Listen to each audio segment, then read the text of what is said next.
Want to start playing Roblox, but not sure how? I'm Jessica, and in this video, I'll show you how to download and install the Roblox app.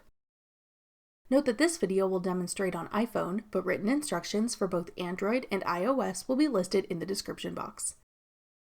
Now let's get started. To download Roblox, first open the App Store. Go to the Search tab. Then type in Roblox at the top. Tap Roblox when it appears in the search results. Then tap Get. If prompted, use Face ID or enter your password to confirm that you want to download the app. Wait for the installation to complete. Then tap Open to start using Roblox. That's all it takes to download Roblox.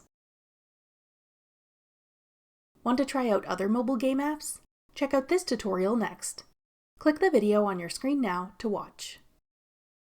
Thanks for watching.